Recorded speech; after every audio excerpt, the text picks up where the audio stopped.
For more than half a century, two names have echoed through East Los Angeles, like a warning: Hazard and White Fence. Long before the rise of modern gang politics, before prison syndicates began dictating the rules of the streets, these two neighborhoods were already locked in a violent orbit. Their rivalry wasn't born overnight. It emerged slowly, shaped by geography, poverty, pride, and generations of young men who grew up inheriting a conflict they barely understood, but were expected to die for. East LA, with its tight grid of streets, post-war housing projects, and decades of neglect, became a pressure cooker that forged some of the oldest barrios in the region. White Fence, founded in the 1930s, was one of the earliest structured gangs in California, a pioneer of the very idea of the modern street set. By the 1940s and 50s, they were already notorious for fierce territorial loyalty and violent clashes with rivals. Hazard, emerging from the rugged hills and corridors near Ramona Gardens, grew into a proud and defiant neighborhood identity, tough, defensive, and determined to protect its people at any cost. The early tension between these two barrios simmered across the invisible borders separating their streets. At first, confrontations were mostly fistfights at schoolyards, parks, and dances, small flare-ups rooted in teenage pride and neighborhood rivalry. But those simple brawls didn't stay simple for long. As both neighborhoods expanded, as population pressures grew, and as the volatile energy of the 1950s and 1960s swept across Los Angeles, the stakes changed. What started as a neighborhood squabble hardened into a deeply personal feud, especially as each side tried to assert dominance along the corridors connecting Boyle Heights, Ramona Gardens, and the surrounding flats. White Fence, older and more established, viewed Hazard as an upstart presence creeping into areas they felt were rightfully theirs.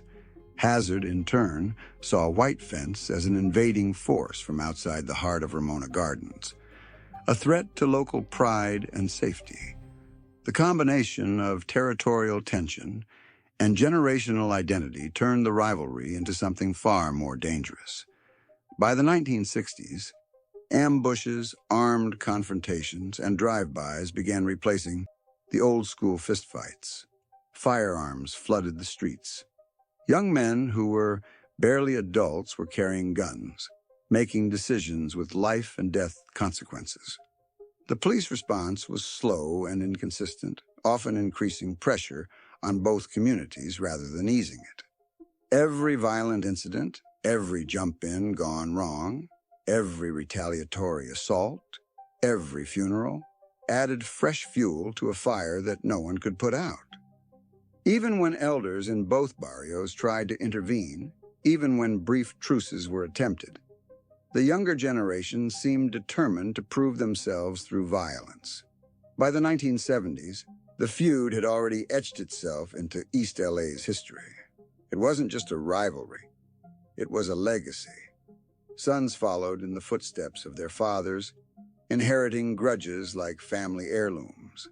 The streets around Ramona Gardens became a war zone where even a casual stroll could turn deadly, depending on which direction you crossed. Each barrio had carved out its own identity, its own mythos, its own heroes and martyrs. And every time it seemed the conflict might slow down, a new incident, a disrespect, a shooting, an accidental killing, would reignite the flames. What began as local tension had evolved into one of California's longest and most violent gang feuds, setting the stage for the brutal half-century that followed. By the late 1970s and into the 1980s, the feud between Hazard and White Fence had become so deeply rooted that young people were born into it the way others are born into a family trade.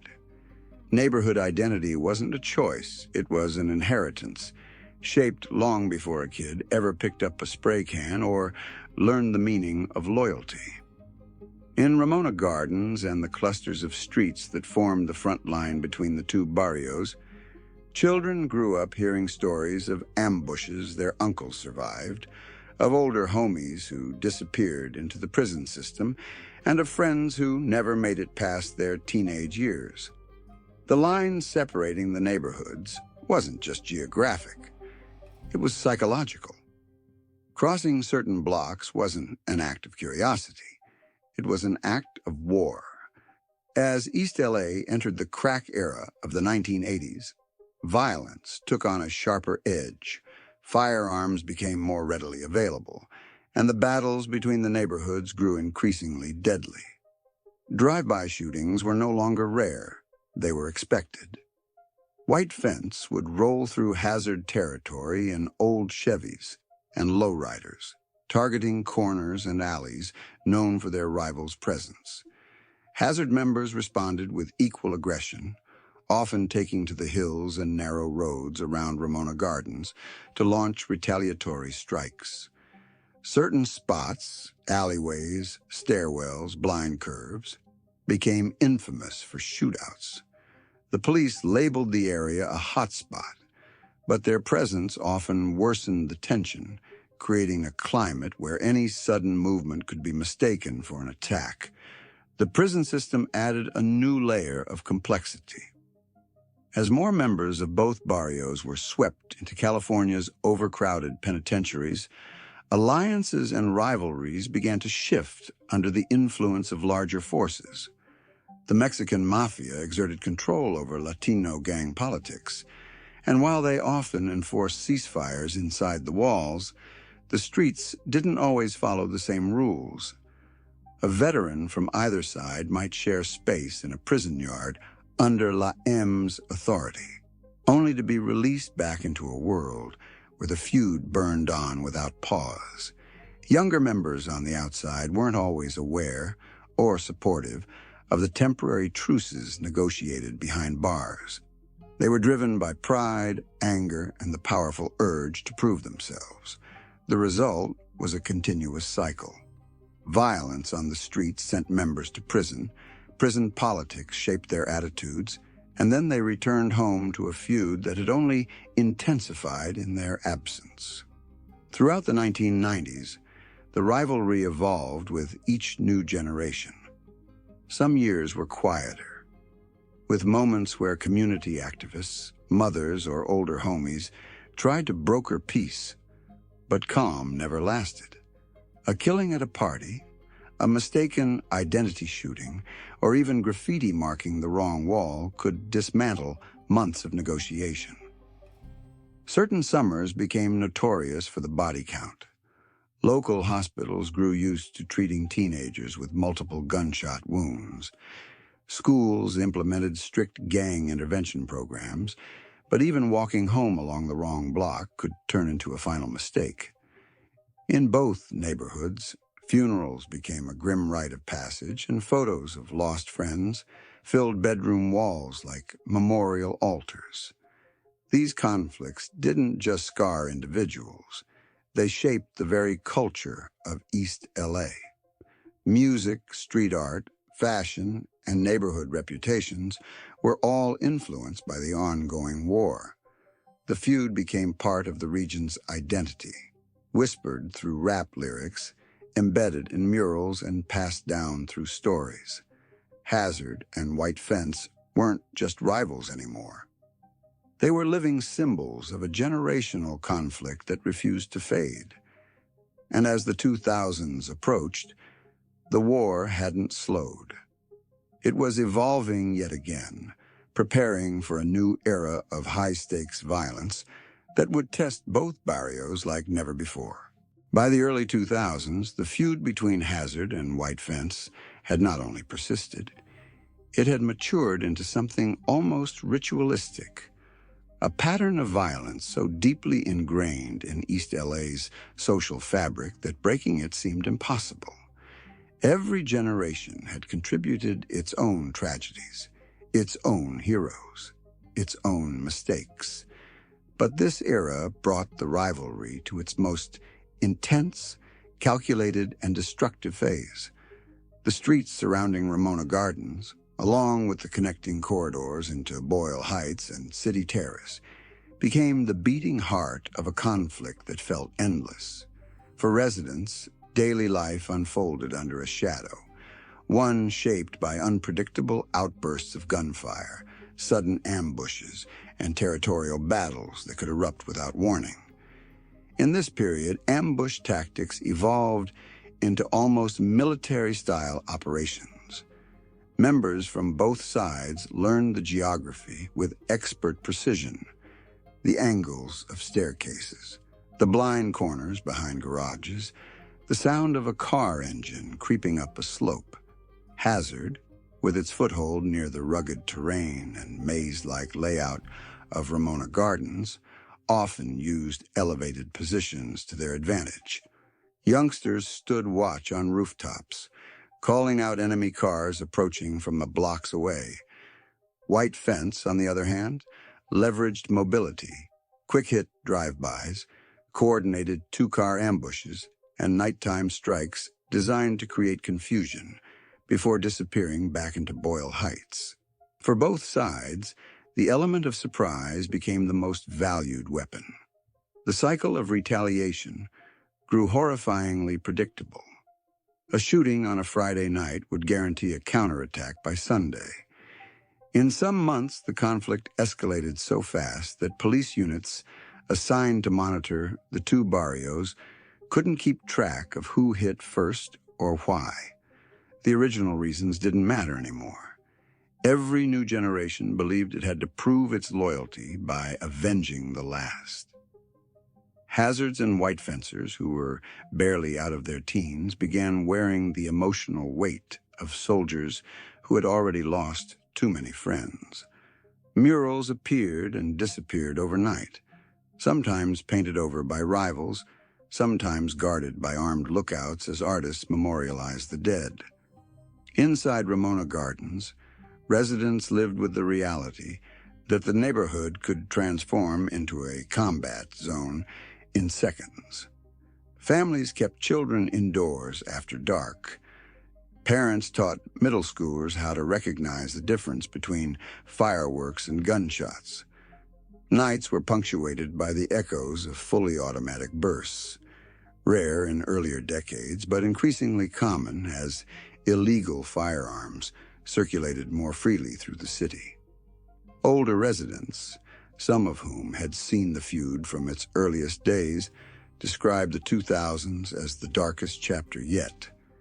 Even longtime gang veterans whispered that the streets felt more unstable than before, less governed by the unspoken rules that once dictated boundaries and limits. Now, the youngest and most volatile members were often the ones making decisions. Law enforcement crackdowns added even more fuel to the fire. Massive sweeps and gang injunctions temporarily removed major players from both sets, but each arrest created a power vacuum. When older figures were taken out of circulation, inexperienced youngsters stepped up, leading to unpredictable waves of violence. These younger members, already hardened by years of loss, didn't always follow the same codes as their predecessors. The feud became more chaotic, more frequent, and more personal. White Fence attempted to reclaim lost ground near the housing projects, while Hazard tightened its grip around key blocks, turning certain areas into no-go zones for anyone who didn't belong. Even the prison system, historically a place where the Mexican mafia enforced strict rules over gang politics, could not fully suppress the feud's energy. While Laime demanded order inside, the streets had become their own world. Some paroled members returned home to discover that their neighborhood allegiances still demanded loyalty, regardless of whatever larger alliances existed behind bars. And while older, wiser voices occasionally tried to de-escalate tensions, the younger generations were often unmoved. They had grown up in the fire. It was all they knew. By the mid-2000s, Ramona Gardens was widely viewed as one of the hottest zones in East LA, a place where officers patrolled with caution and residents spoke carefully, always aware of who might be listening. Stories circulated of afternoon ambushes carried out in broad daylight, of drive-bys that targeted gatherings, of mistaken identity shootings that took innocent lives. Each violent act left scars that stretched far beyond the immediate damage. Families fled the neighborhood. Children developed the quiet, watchful instincts of survivors. And yet, even in this climate, both Hazard and White Fence continued recruiting, continued retaliating, continued feeding a conflict that had already consumed decades of blood and memory. Despite periodic attempts at peace, some initiated by older gang figures, others by community leaders, school counselors, or grieving mothers, the feud persisted. Negotiations would make progress for a few weeks or months, but a single act of disrespect could undo everything. A teenager tagging the wrong wall, a heated confrontation at a party, a sudden disappearance of a known member, any one of these could trigger a new outbreak. And every outbreak added to the long ledger of violence that shaped the feud's identity. By this stage, the Hazard-White Fence War wasn't just a conflict. It was a legacy carried forward by people who felt bound to it by culture, geography, and history. A feud older than the fathers of the teenagers now fighting it. A feud older than the murals, the housing projects, even some of the streets themselves. And as the years pressed onward, one question grew increasingly clear. If half a century of bloodshed hadn't stopped the rivalry, what, if anything, still could? By the time the feud entered its sixth decade, the conflict between Hazard and White Fence had become something far more complex than a simple territorial rivalry. It was now a multi-generational inheritance, a story told in murals, whispered in family histories, and etched into the memories of thousands who had lived through its darkest moments.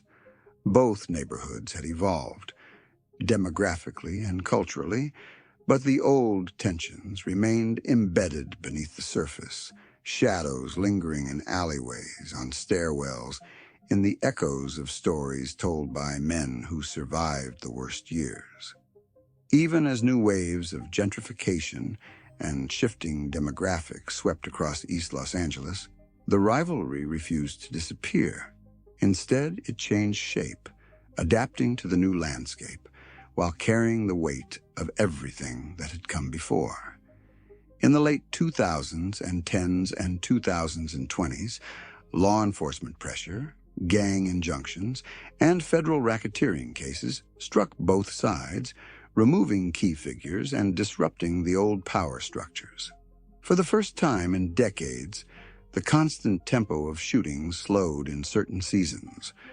Ramona Gardens began to see new youth programs, community interventions, and efforts by local leaders to break the cycle that had shaped generations. But the scars left by the feud ran deep.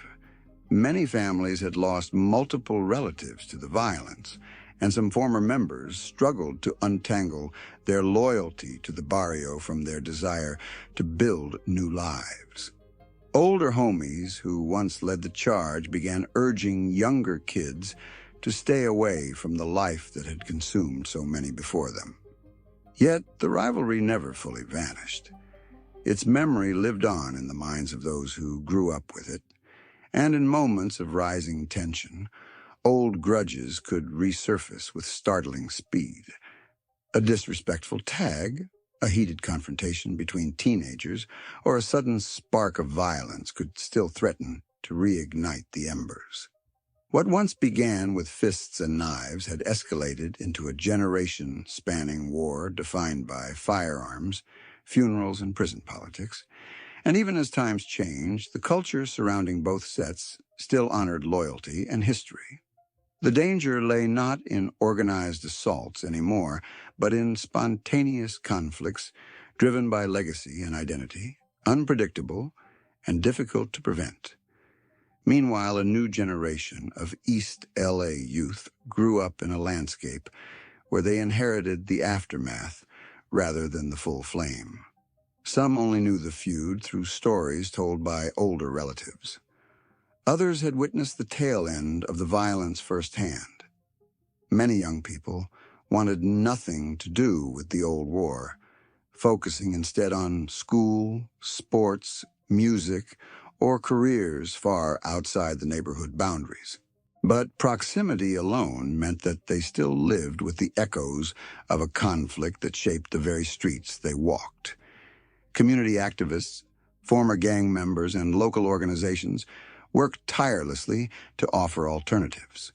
Mentorship programs, job training, art workshops, restorative justice circles. Slowly, a new culture began to take root, one that prioritized healing over vengeance. Still, in quiet moments, the weight of the rivalry remained.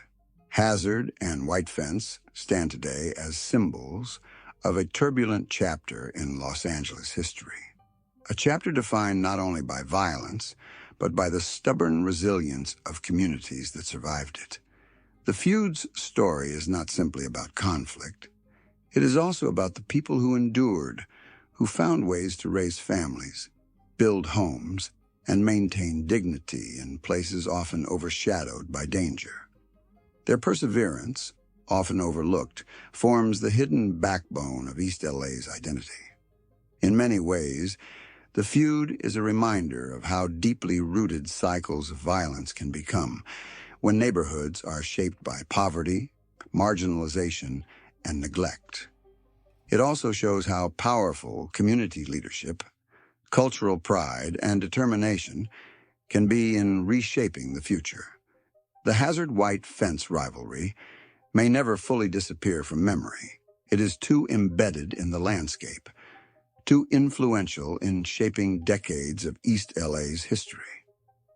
But the generations now coming of age have a chance to define what comes next, to decide whether the next 50 years will continue the patterns of the past or break them entirely. The story of Hazard versus White Fence is not just the story of a feud. It is the story of a community battling with the ghosts of legacy, struggling to reclaim peace from the grip of history. And while the war may no longer rage with the fury it once did, the lessons left behind still echo across the neighborhoods that bore the cost. Whether the feud finally ends, transforms, or simply fades into memory, its impact will continue to shape the identity of East Los Angeles for generations to come. In the aftermath of decades of bloodshed, East LA found itself entering a new chapter, one defined not only by the enduring weight of the Hazard-White Fence rivalry, but by the sweeping law enforcement crackdowns that promised to bring order. Yet instead of truly ending the violence, these operations often produced the opposite effect: fragmentation, upheaval, and fresh wars that neither barrio had anticipated. The previous act ended on a fragile note, an uneasy calm shaped by community efforts, shifting demographics, and the softening of older battle lines. But the next phase of the story proved that even as the original feud began to cool, the forces acting upon these neighborhoods could still reignite old embers in unexpected ways. In the late 2000s and continuing deep into the 2010s, multi-agency task forces combining LAPD, federal investigators, and even DEA and ATF agents zeroed in on the gang networks controlling the Ramona Gardens corridor. These weren't small-scale operations. They were years-long investigations involving surveillance, informants, wiretaps, and massive indictments that sought to dismantle entire leadership structures. Both Hazard and White Fence were hit hard, and the arrests often removed the most experienced, disciplined members, people who, despite their violent pasts, understood the unwritten rules that kept the feud from spiraling into all-out chaos. When these veterans were swept into federal custody, they left behind a power vacuum. Younger members, driven by bravado and lacking the restraint that comes with long-term street knowledge, were suddenly elevated into positions of authority. Without elder guidance, the truce-like atmosphere that had loosely held together began to weaken. Small disputes that would once have been mediated or brushed off now erupted into violence. A disrespectful tag, an argument at a neighborhood gathering, or the sudden appearance of a rival in contested territory could escalate quickly. These new leaders fought not only for their barrios, but to prove themselves worthy of the ranks they had inherited overnight. Complicating matters further, the crackdown didn't just target neighborhood gangs, it also disrupted connections to prison politics. As key members with ties to the Mexican mafia were removed from the streets, the subtle balance between inside and outside influence shifted.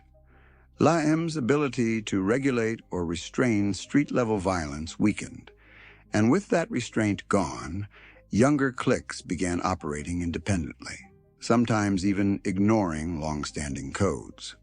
This new era saw micro-wars erupt inside the broader conflict, internal disputes within Hazard or White Fence, unauthorized retaliations, and splinter groups that refused to follow the older generation's guidance. The original rivalry had once been predictable. Now it was unpredictable, scattered, and explosive. Meanwhile, law enforcement's heavy presence created its own kind of pressure. Patrols intensified, helicopters became a nightly soundtrack, and entire blocks were subjected to stop and frisk sweeps. This environment, instead of discouraging violence, sometimes aggravated it. Youngsters felt cornered, angry, and suspicious of any outsider. A sense of siege took hold, stoking the paranoia that often fuels street conflicts. When agencies celebrated major indictments as victories, many within the communities quietly wondered whether these operations actually made things safer or simply shifted the violence into new, more chaotic forms. Inevitably, new wars erupted, not always between Hazard and White Fence directly, but often involving allies, offshoots, and neighboring sets whose own rivalries had been destabilized by the arrests. Areas that had long been controlled with an iron grip suddenly became battlegrounds again. Ramona Gardens, once the symbolic center of the feud, found itself caught between unpredictable flare-ups, driven by a generation that had grown up during the crackdowns and knew only fragments of the original war's history. Yet even amid these renewed conflicts, signs of hope persisted. Community leaders, intervention workers, and former members continued pushing for alternatives. Some of the newly formed conflicts burned out faster than the old feud, partly because younger members began questioning the purpose of fights they no longer fully understood. In a strange twist, the chaos caused by the crackdowns forced many residents, especially the youth, to reevaluate what the future should look like. The absence of old power structures allowed some to step away from the life entirely, seeking stability in school, work, or family. The crackdowns reshaped the Hazard-White Fence rivalry in profound, unintended ways. They disrupted the old hierarchy, created new conflicts, and destabilized long-standing lines of influence. But they also opened space, however fragile, for the possibility of a different future. The story that began as a half-century feud had now evolved into something even more complex, shaped not just by the will of the barrios, but by the heavy hand of the justice system and the unpredictable reactions that followed.